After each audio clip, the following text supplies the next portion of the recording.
जीवन शैली में बदलाव करने से और दवाइयों द्वारा वजन घटाने के आपके प्रयास यदि असफल हुए तो आपके सर्जन बैरियाट्रिक सर्जरी करेंगे। बैरियाट्रिक सर्जरी 2 प्रकार की होती है। सर्जरी के रिस्ट्रिक्टिव यानी कि प्रतिबंधात्मक प्रक्रिया में पेट के आकार को कम किया जाता है, जैसे कि उस व्यक्ति को जल्दी से पेट भर जाने का अनुभव होता है। सर्जरी के बाद पेट में लगभग 1 कप जितना भोजन रह सकता है। सामान्य पेट में से 4 से 6 कप जितना भोजन रह सकता है। सर्जरी के मालएब्सोर्प्टिव प्रक्रिया में छोटी आंत में कैलोरी के अवशोषण को कम किया जाता है। इस प्रक्रिया को शुरू करने से पहले आपके हाथ की इंट्रावेनस यानी कि आईवी लाइन को डाला जाता है। बैरियाट्रिक सर्जरी में जनरल एनेस्थीसिया यानी कि संज्ञाहरण की आवश्यकता होती है, जो आपको प्रक्रिया के दौरान सुला देती है। आपके मुंह से गले में एक कृत्रिम श्वसन नली को डाला जाएगा ताकि ऑपरेशन के दौरान आपको सांस लेने में मदद मिल सके। गैस्ट्रिक बाईपास तकनीकी तौर पर रुक्सेनवाई गैस्ट्रिक बाईपास के रूप में संदर्भित या एक रिस्ट्रिक्टिव और मालएब्सोर्प्टिव प्रक्रिया है, क्योंकि इसमें पेट के आकार को भी कम किया जाता है और साथ ही छोटी आंत में होने वाली कैलोरी के अवशोषण को भी कम किया जाता है। गैस्ट्रिक बाईपास सर्जरी करने के लिए आपके सर्जन निम्नलिखित 2 प्रकार की पद्धतियों में से किसी भी प्रकार की पद्धति का उपयोग करेंगे।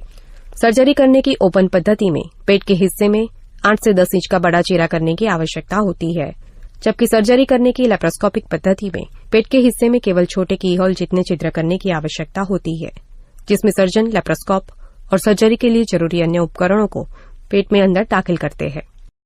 लैप्रोस्कोप एक लैप्रोस्कोपिक पद्धति से की जाने वाली सर्जरी के लिए जरूरी विशेष प्रकार का पतला उपकरण है, जिसे एक छोर पर लाइट वाला कैमरा लगा हुआ होता है, जिससे वो सर्जरी के दौरान पेट के अंदर की छवियों को ऑपरेशन के कैमरे में लगे हुए मॉनिटर पर संचारित करता है। रुक्सेनवाई गैस्ट्रिक बाईपास प्रक्रिया में आपके सर्जन सर्जिकल स्टेपल यानी कि छोटी पतली तार की पीनों के साथ आपके पेट में से एक छोटा पाउच यानी कि थैली जैसा बनाएंगे, जो कि आपके नए पेट के रूप में कार्य करेगा।